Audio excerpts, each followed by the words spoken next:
on this Tuesday night. In China, there's no coincidence. If they want to send you a message, they will send you a message. A Chinese high-tech executive gets bail in BC while a former Canadian diplomat is detained in China. Is Beijing making good on its threat to punish Canada?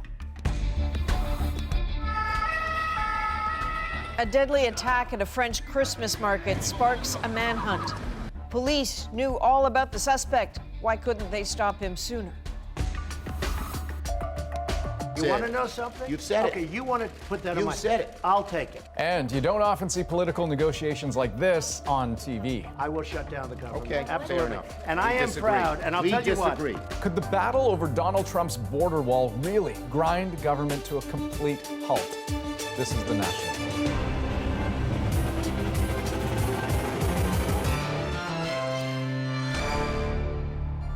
For days, China has warned of serious consequences if Canada didn't release a Huawei executive. Well, late today, a Vancouver court granted bail to Meng Wanzhou, but not before Beijing made its move, detaining a former Canadian diplomat, an apparent retaliation.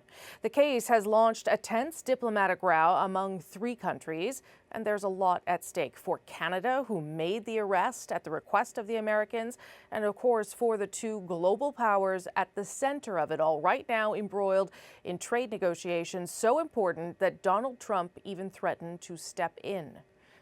Canadian Michael Kovrig is caught in the middle of it all now. Kovrig currently works with an NGO in the region, but he has deep ties to Canada's Foreign Service too. As Katie Simpson tells us, it appears he's become a political pawn. So let's bring in our panel, Michael Kovrig.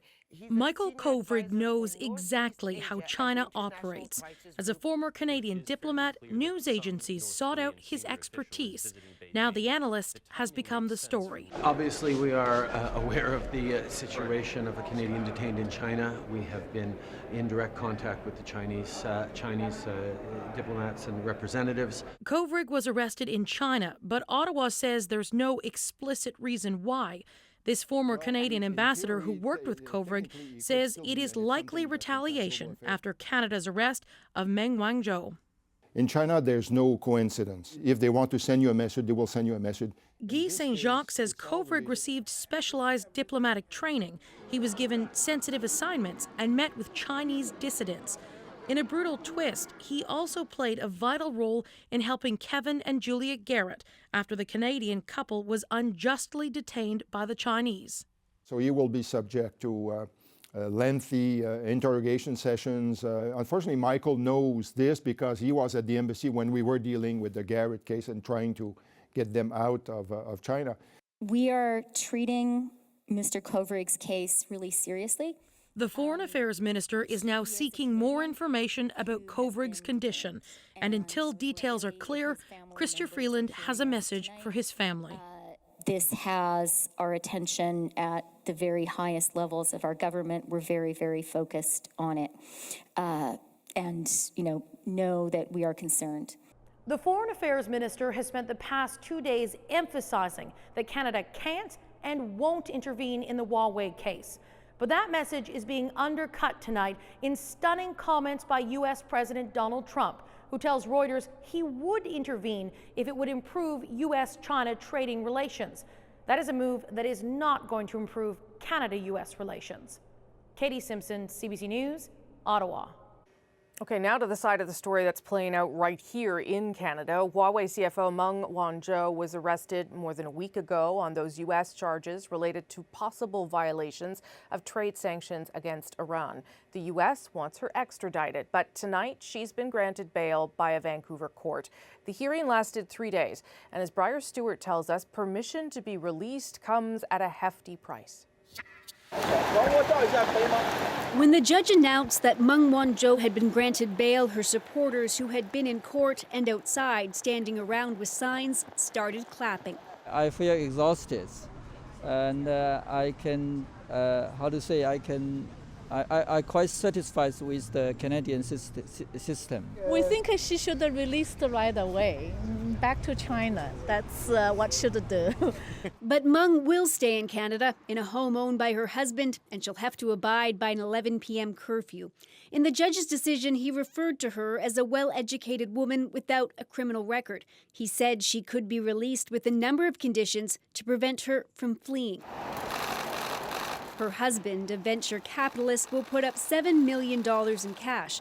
The defense also found others willing to help. Canadian citizens who know Meng, like her former realtor and neighbors. They will put up an additional $3 million in cash and property. The judge says Meng will have to hire a surveillance team to accompany her whenever she leaves her house. She will also have to surrender her passports and wear an electronic monitoring bracelet. In a statement, Huawei says, "We have every confidence that the Canadian and U.S. legal systems will reach a just conclusion in the following proceedings. As we've stressed all along, Huawei complies with all applicable laws and regulations in the countries and regions where we operate." Meng is accused of fraud for deceiving financial institutions, but experts say this extradition case is far from typical. What's fascinating about this case, of course, is that it revolves around sanctions. Sanctions is a political issue. Leo Adler is a criminal lawyer who's been watching the case. What you may ultimately see is a very concerted effort to attack and challenge the basis of the extradition on the grounds that this is a political decision. And the extradition process could take years, which is why Meng is planning to bring her 10-year-old daughter from China over to Vancouver to live with her. The next time Meng will be back in court will be in February. Briar Stewart, CBC News, Vancouver. In China, the outcry against Canada has been swift. So let's bring in our Asia correspondent, Sasha Petrusik, with the view from Beijing. So, Sasha, why is the Chinese government seemingly targeting Canada in this? Well, I think all of this comes down to timing. Rosemary, right now there are some very sensitive trade talks that are going on between China and the United States, and they're aimed at ending this impasse, this trade war that's been going on between the two countries. These talks are very important for China. Beijing very much wants them to succeed, and it doesn't want to do anything that's going to jeopardize that. Attacking the United States, as Beijing has done many times before in newspapers and speeches, that only risks alienating Washington, and China doesn't want to do that. So the second choice is go after Canada. And give us a sense of how this is all playing out among the Chinese public. Is there any sort of reaction? It hasn't been a big issue, I have to say. There have been some comments on the Canadian Embassy's Weibo page, which is a bit like Facebook, attacking Canada, criticizing Canada. I'll read you a few. "Shame on you, Canada. Canada is a dog without its own brain," says another person. "It is nothing but a state of the U.S." So this is the tone that's been there. Much of it is similar to government talking points, though, too. For years now, President Xi Jinping has been making a cornerstone of Chinese nationalism, of his policies, saying that China is rising, but its rise has been slowed down or it's been kept down by the West, and that it has to react against these humiliations that the West imposes on it. So what happens when something like this comes out, this arrest? China feels it has to react for domestic consumption as well as world consumption. Canada gets caught in the middle. Rosie? The CBC's Asia correspondent, Sasha Petrusik in Beijing, where it's already Wednesday morning. Thanks. My pleasure. In France tonight, there's grief, fear, and now some growing anger. A gunman killed 3 people and wounded 12 others, and the suspect was known to security services. So the gunman fled the scene after exchanging fire with police. He's still at large. This deadly attack unfolded in Strasbourg, a major city in France's Alsace region near the German border. It is home to a world-famous Christmas market that's near the scene of the attack. The CBC's Nala Ayed is following this developing story and has the unsettling details. On the busy, early evening sidewalks near a Christmas market drawing people in the thousands, security was, in the words of the mayor, draconian. But somehow the lone gunman got through, unleashing panic. The horror of the attack as it unfolded captured here as people sprint to get away. One of them is shot. Then there are yet more gunshots. In several cases, the injuries are critical. Peter Fritz witnessed the initial attack, which to him sounded like firecrackers. Then, when I turned the corner, I immediately realized how grave the situation was. There was this man on the ground, bleeding from the head with the apparent gunshot wound. There was his wife next to him, crying out for help. Some people had already started to resuscitate him. First, we did it out on the streets. Then we dragged him into a restaurant that was right close by and tried to resuscitate him for 45 minutes, unfortunately to no avail. The gunman apparently also wounded in a shootout with soldiers. But with him still on the run, in the streets and online, people were ordered to hide in place, to stay indoors. Dozens still stuck in restaurants as the manhunt continued. Even the European Parliament, based in Strasbourg, it too was put on lockdown, and the border controls nearby tightened. Local reports say the man is Strasbourg-born and has been known to and monitored by police, that he frequented extremist circles, that he was even to be arrested in a raid on his home earlier in the day and was to appear in court tomorrow. There were reports security forces had cornered the gunman, that he was holed up in a building. But the Interior Minister said he was still on the run. The French President, Emmanuel Macron, tweeted, "Solidarity of the whole nation for Strasbourg, its victims and their families." Once again, France will be waking up to a raft of disturbing questions.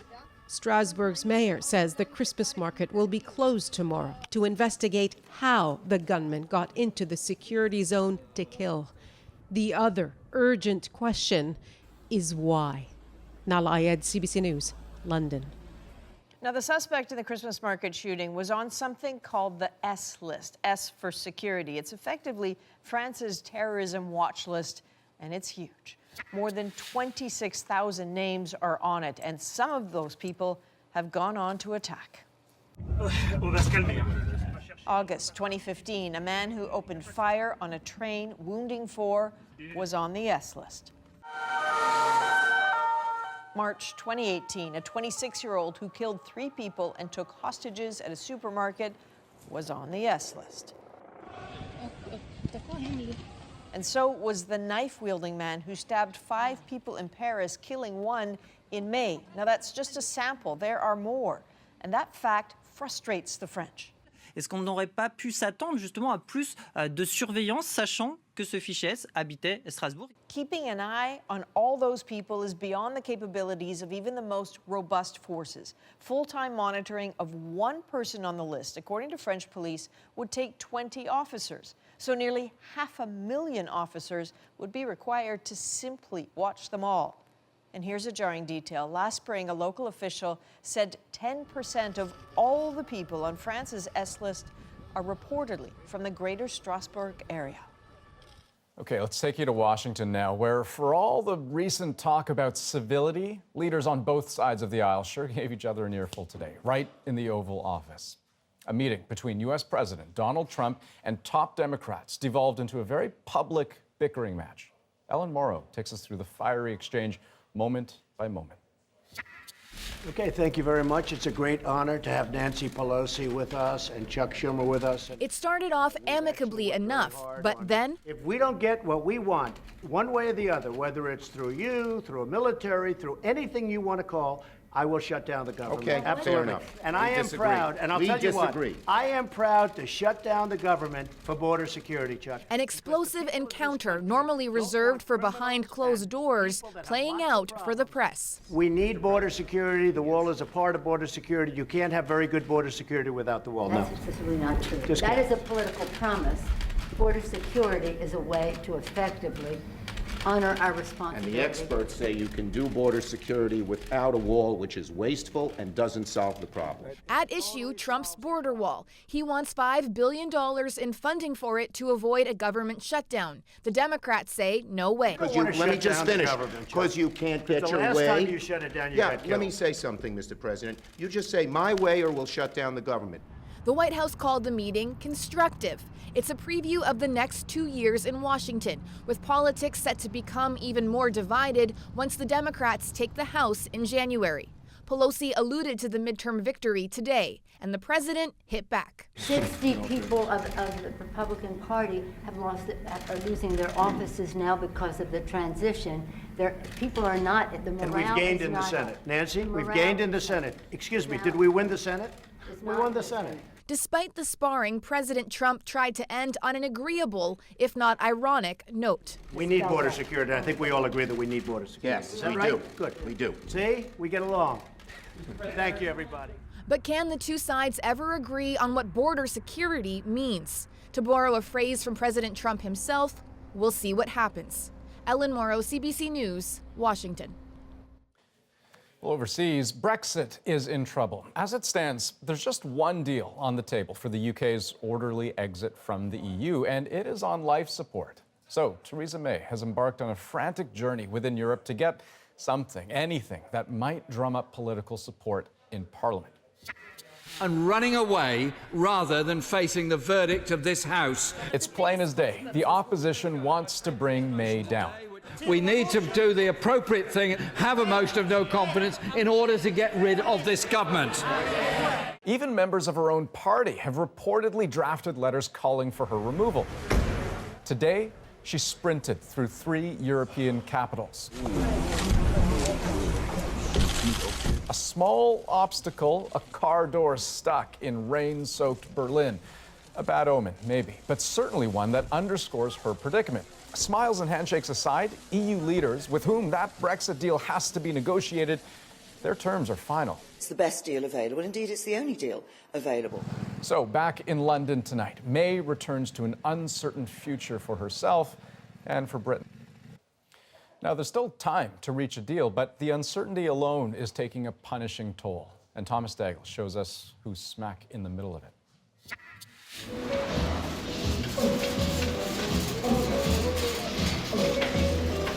At Britain's biggest flower market this early in the morning, £35 a wrap. There's barely time to stop and smell those blooms.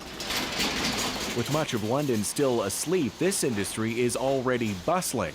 People go into hotels, etc., 3 o'clock in the morning to do their flowers. If they don't arrive till 7 or 8, it's a disaster. Most flowers here have one thing in common. They've come from the Netherlands, either grown there or purchased from Dutch exporters. Holland are the masters, they flower the world, that's their motto, and they do. Flowers coming from Europe usually go through customs and sanitary checks right at the warehouse in the Netherlands. But florists fear Brexit without a deal could lead to serious delays in a business full of tight deadlines. The UK could impose new border checks, slowing the industry to a crawl. This is the busiest time of the year for flower shops. A make it or break it period as Brexit uncertainty leaves the industry wilting. 5 florist shops a week close on the high streets at the moment. How much will be left of our industry when they finally come to a deal or no deal? This is one example of a British industry built around frictionless EU trade, hoping the Prime Minister can deliver a deal to ease Brexit's impact. The deal that's on the table, we still don't know what the implications are going to be. Every day, Gemma Kavanagh goes online to check prices from Dutch and British suppliers. And with Brexit sending the British pound tumbling, she's suffered a 20% hike in wholesale prices. This isn't what wholesaler John Hardcastle says he voted for. A self-proclaimed EU Remainer, he's grown sick of uncertainty. We've been in limbo too long. We need a deal of some sort, one way or the other. Deal or no deal, so far no one knows what Brexit Day will bring. Thomas Daigle, CBC News, London. No flowers, apparently. Still ahead on The National. How people trapped in lockdown during the shooting in France paid tribute to those killed and injured. It's a moment you'll want to see, and not surprisingly, our moment of the day. Yeah, plus the same fix for E. coli outbreaks on leafy greens could do a whole lot more. We'll take you inside a next-generation vertical farm. We can increase things like calcium and phosphorus and various vitamins by as much as 50%, just by changing light recipes.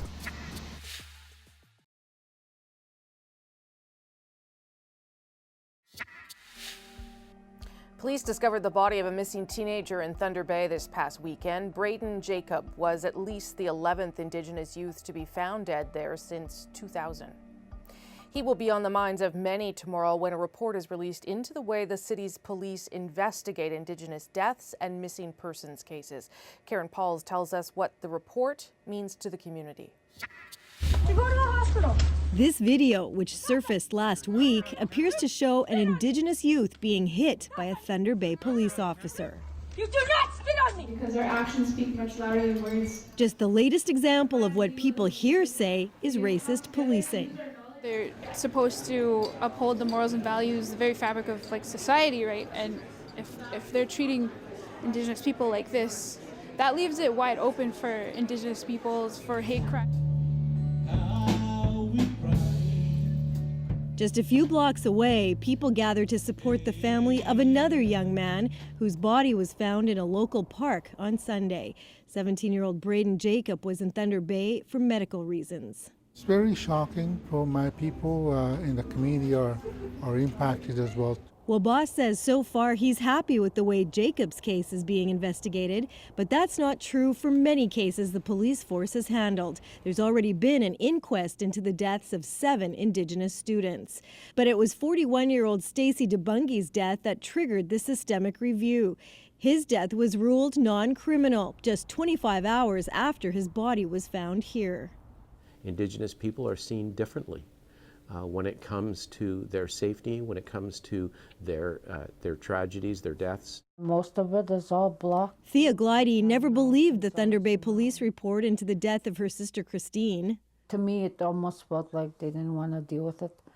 It's almost like, okay, and she just froze, and then that's done.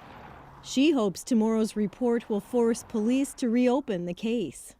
I'm hurt, frustrated, knowing what really happened to her. I want to know. Back at the community meeting, business owner Lori Paris says everyone has a role to play in repairing this fractured city.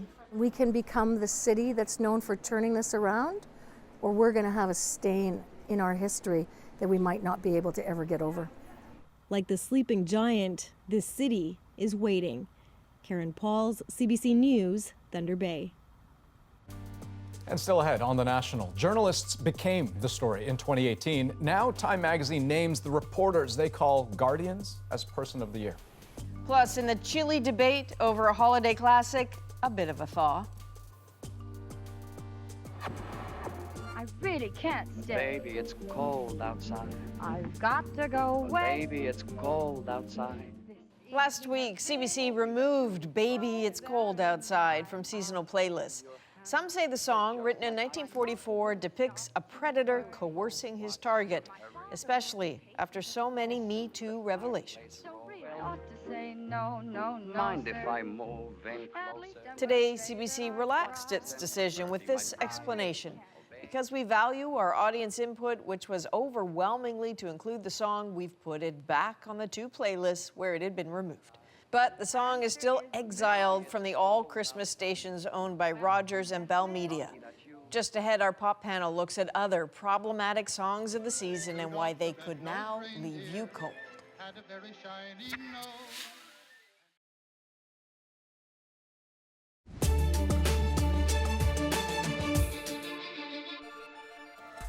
Welcome back. Some of the stories we're watching tonight. An update on how Tory Stafford's killer, Michael Rafferty, was moved out of a maximum security institution. It's a facility that specializes in the treatment of sex offenders. And that's where Rafferty is, behind the razor wire. Public Safety Minister Ralph Goodale adding that Corrections Canada will be reviewing if mistakes were made in notifying Rodney Stafford about the transfer of his daughter's killer. In March, Rafferty was moved into a medium security institution. Stafford wasn't notified about it until this week. Let's start making more of the products that the world needs right here at home. Alberta's premier has a new plan to deal with the low price of Canadian oil. She wants a new refinery built and is asking companies to send in their pitches. It can be brand new or an expansion of an existing facility, but she says it has to create jobs for Albertans and show a return on investment. We don't participate in partisan activities. Google CEO Sundar Pichai was in the hot seat today over data collection. It's the first time he's been in front of the U.S. House Judiciary Committee, and they were keen to learn about how the company operates. Pichai was asked about alleged bias in the company's search results and about reported plans to launch a censored search engine in China. He answered, there's no plan for that, but didn't rule it out either. So aggressive! So calm at the same time! And it is that style and speed on the slopes that landed mogul skier Michael Kingsbury with the 2018 Lou Marsh Trophy. The Quebec native is the first freestyle skier to win the award that recognizes the Canadian Athlete of the Year. The 26-year-old won his first Olympic gold medal earlier this year at the Pyeongchang Games, and he also set an all-time record for wins on the World Cup mogul circuit.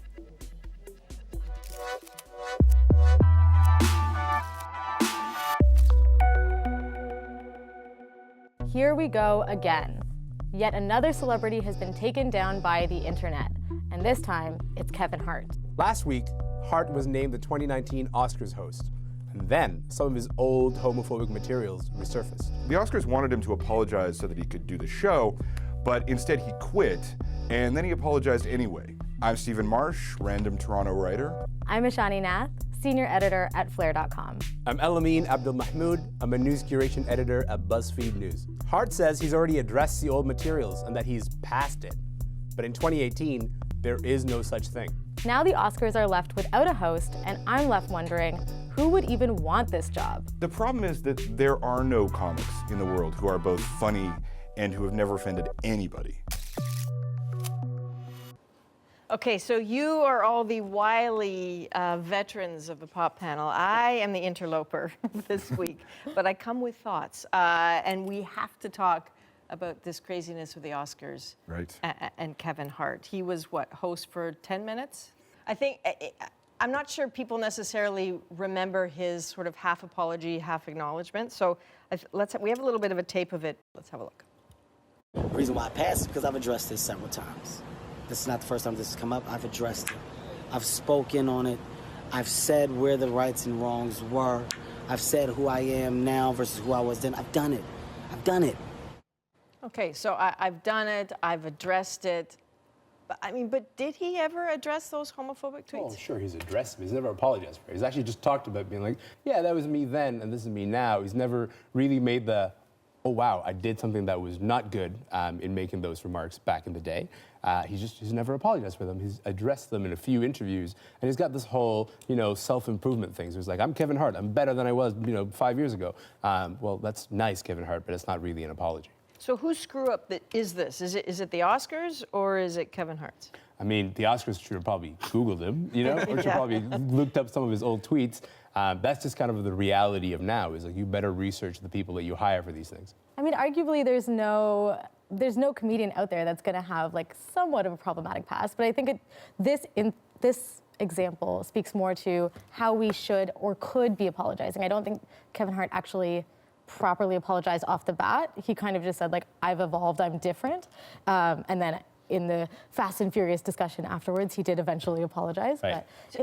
But how do you do it properly, right? Well, obviously you don't do it in the first place, right? Like, that's the easy thing, is don't say these stupid things in the first place. But if you have done them, how do you climb out of something so it doesn't haunt you forever? Well, you can't. I mean, you're going to be haunted forever by all of these things. Like, there's no escape from it, right? And then once you start, I think what he knows with this thing is once he starts apologizing for this, it's just going to be like, he's going to be apologizing for the whole of the Oscars, and it's going to take over, right? That's why he stepped down, right? It was he ceremony was going to be marked. There's no win. Yeah. No, I think he had a platform. He definitely could have used that platform in a constructive way. I'm not looking for more apologies. I do think that we've seen a lack of people working it into their material or coming up with a creative way to acknowledge but then also move on. Like, saying And you're no one's sorry good is at one apologies. thing. That seems to be like the through line here, is that no one can actually apologize properly. Look, we're no one Canadian. can come out and say, well, yeah, no. We're Canadian. We're the best at apologizing. I actually think we're very bad at apologizing. Well, our because standards of apologizing are way they're higher so than for superficial. Americans. They're so superficial. Well, yeah, we don't mean them, but we're really good at giving them. But, yeah, but that's what I mean. It's like, Yeah.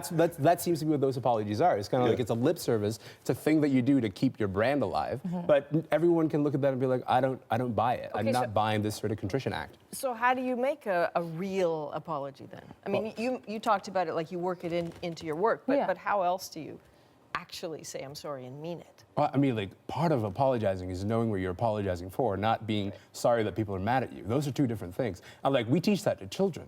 Like, we teach that to children when you say, like, say you're sorry for the hurt, not just because everybody's upset with you. But for some reason, celebrities seem to get a pass on this. They don't get to ever deliver that sort of fulsome apology. This is just... Steven is rolling his eyes. I can't wait to hear what he's going to say. I mean, this is just like, why are we holding celebrities to the standards we hold for our children? I want better for us, surely when you say you want your children to be moral, that's why you teach them morality. I don't want my comedians to be moral. I don't care if they're moral. I really want them to be funny. And the truth is, it's not possible to be funny and to not offend anyone. But look, the Oscars have a huge problem, right? They don't have a host. I mean, who in their right mind at this moment would take that on? I mean, there was like the Bob Hope days where he hosted 19 times and Billy Crystal 9 times, and we're down to like once and done. I think it's a tough gig for sure. Like, and apparently it doesn't pay very much, and you're definitely going to open By their yourself. standards, not very. Yeah, fair enough. Yeah, I'll do it. But I mean, personally, I would just love to see any woman take on that role. Like, I've seen a lot of talk about Maya Rudolph, Lena Waithe, Issa Rae. There's so much choice out there, so I think it's an easy out to say, like, this is a tough gig, so we can't find anyone for it. I think there's a lot of options. They might not be the conventional ones by those standards. Also, when Kevin Hart was offensive, he wasn't offensive in a funny way. You know what I mean? Where I was like, I think you can be offensive like any of those people. Maya Rudolph has definitely made some offensive jokes that actually, she has. But that were also resonant and actually like culturally significant. But what are they going to do when somebody says, no, you can't have her because she's offensive? I mean, once you start to go down this route, you're never going to find I think Kevin Hart was a bit more blatantly offensive than Maya Rudolph trying to make an intelligent joke. Oh my God, okay, grades of offensive. Okay, so let's move on to something else that's offensive. Love it. Christmas songs. Oh, yes. You know, I am a little bit surprised at how much mail we've had, or maybe it's me, actually, about the Baby It's Cold Outside, you know, the song banned from a number of radio stations. Are you on the ban or no ban side? I'm really torn because, like, when you listen to it, I mean, she does say, no, no, no, no. And then he literally pulls her back. It's interesting that in the original musical, it was originally sung between a man and a woman, and then a woman, the parts were reversed. Then it was reversed. And then it was reversed, which is sort of more funny. I mean, I would much prefer it if they'd canceled it because it's such a bad song. Well, on that note, why don't we have a little musical interlude here and risk the wrath and play a little bit of the song, maybe in both versions.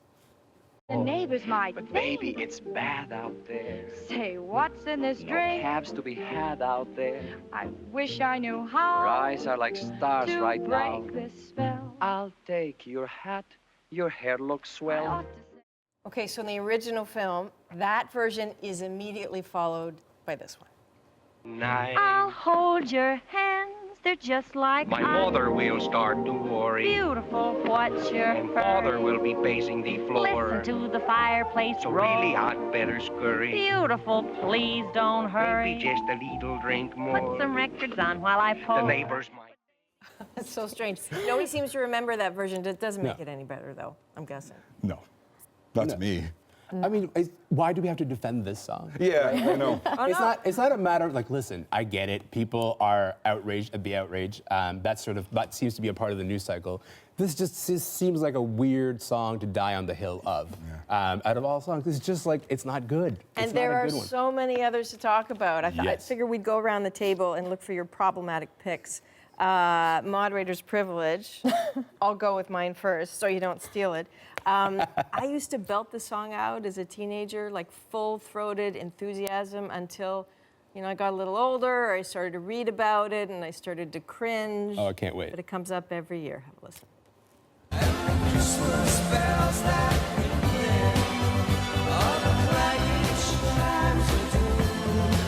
Well,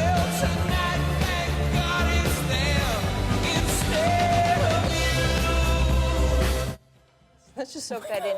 Tonight, thank God it's them instead of you talking about the famine in Ethiopia. I mean, it's a line that apparently Bono loathed. It took 20 years to change it. That song still hurts. I mean, I don't know if you know the story of this song. I did not, and I had also not seen Bono without sunglasses, so that was a lot. That campaign started after a CBC story. So Brian Stewart went to Ethiopia. He did these incredible stories about the famine in Ethiopia, and the whole Feed the World campaign came from his stories. That song came from the story.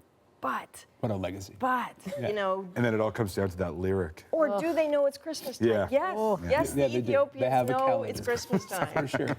What's yours? Mine is Rudolph the Red-Nosed Reindeer. I mean, listen, Rudolph is bullied by everyone until a foggy night when Santa's like, oh, there's some utility to your mutation. And then all the Buddy, reindeers... that's how life works. Listen, wake up. I don't know where you live, man, but I try to have some compassion for the people around me. So the reindeers are like, I guess you can join in the reindeer games. It's a song that it's past time to do away with. That's so very sad. Okay.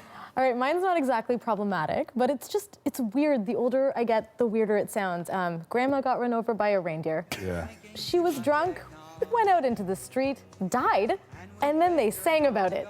Well, that is not on my playlist. It will never not be weird. Yeah, it's very catchy, though. It is. Oh, Lord. Mine is the Madonna version of Santa Baby, because it's really creepy. Santa cutie, there's one thing I really do need.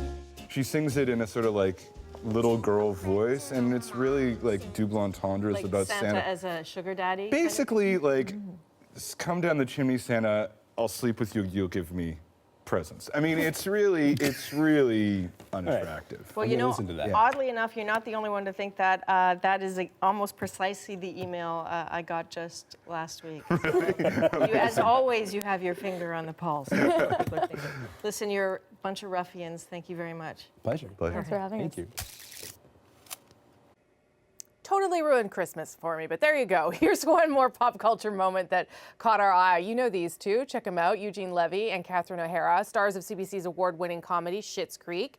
That name, it's okay for primetime, okay for CBC, but as O'Hara described the moment she was inducted into the Order of Canada on Ellen's very daytime talk show, things got a little dicey.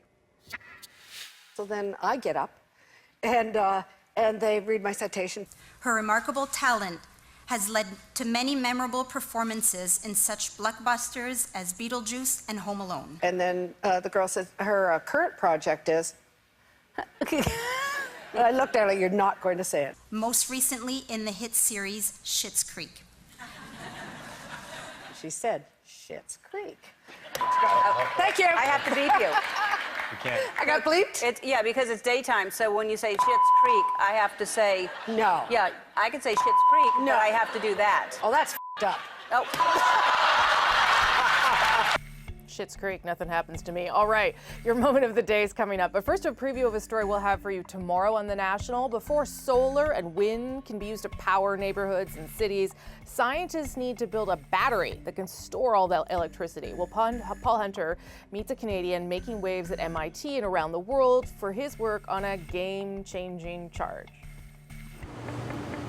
Take a look around this corner, and there it is, at a manufacturing plant in Massachusetts, something that just might change the world. A giant battery, big enough for a whole neighborhood, designed to keep working effectively forever.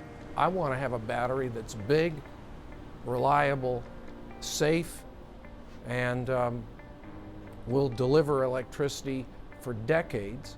The invention of MIT professor of materials chemistry Don Sadoway is potentially the holy grail in the push toward clean energy. This is not in the would-be nice category. This is in the must-have category.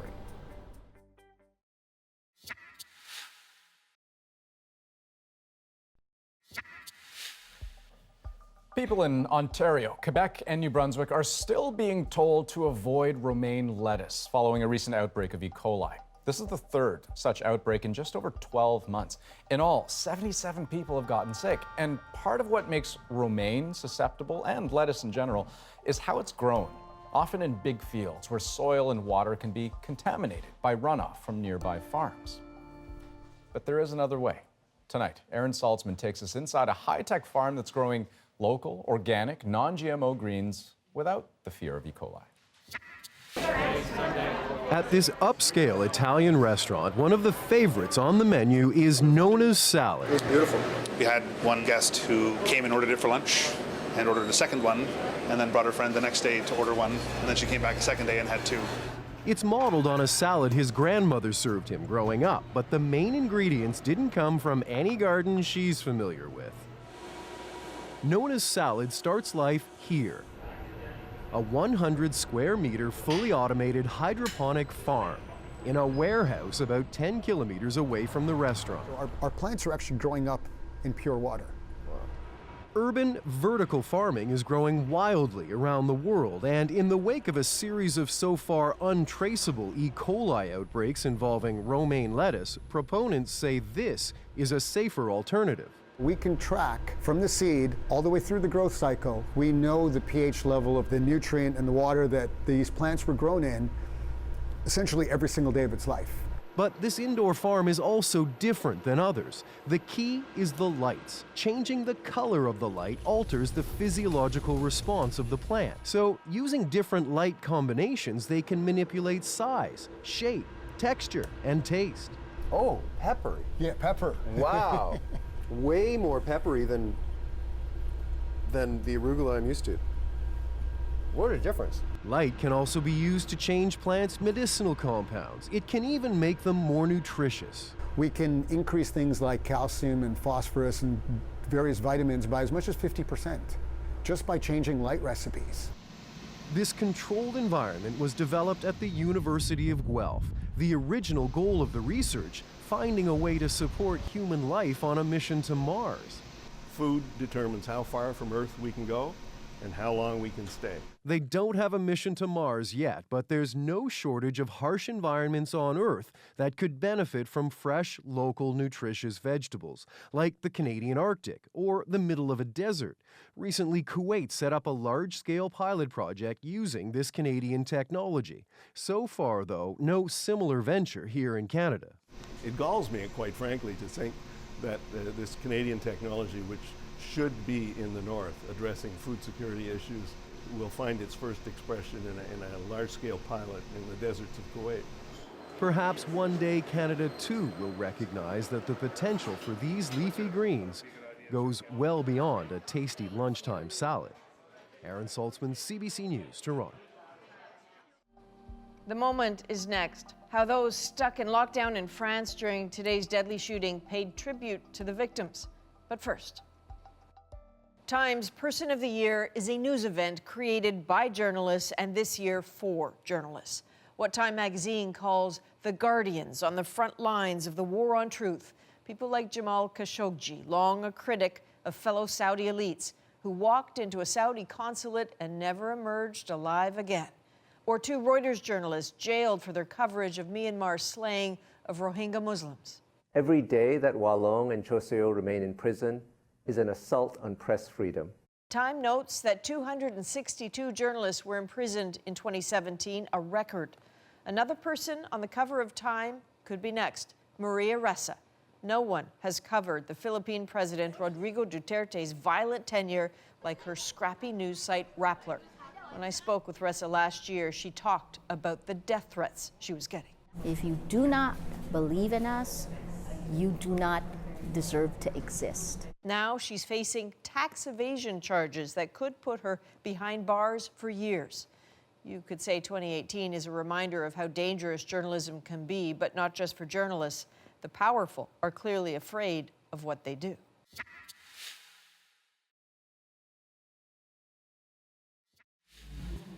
We want to return now to one of our top stories tonight, the deadly shooting at a Christmas market in Strasbourg, France. In a time of fear, once again for the French people, we are also again seeing their spirit of solidarity and resilience tonight at a lockdown basketball arena. And that's our moment.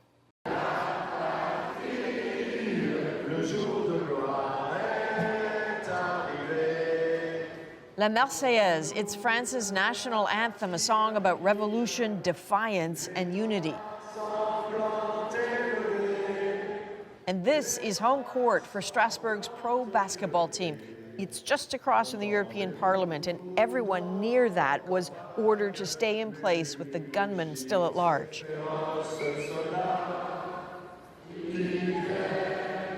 Some 5,000 people were inside the arena. The team says they kept calm, even confined as they were for hours.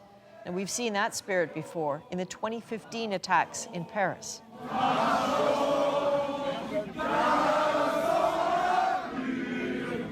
Soccer fans belting the Marseillaise at the Stade de France amid the violence and confusion of the night. Scenes at once inspiring but also uncomfortably familiar in that country as violent times continue to call for shows of strength and resilience. Well, that is quite the observation, Adrian, that the dark side of even these moments of resilience is how often people are having to call upon it, to draw on that well. It's a well that I hope never runs dry. Well, it's a pretty interesting and strange learning curve, sort of globally. We saw it here in Toronto after the shooting on the Danforth. People instinctively, in restaurants, grab people off the streets, put them in the restaurants, closed the doors, turned off the lights, hid. It's a type of sick muscle memory that people have had to develop.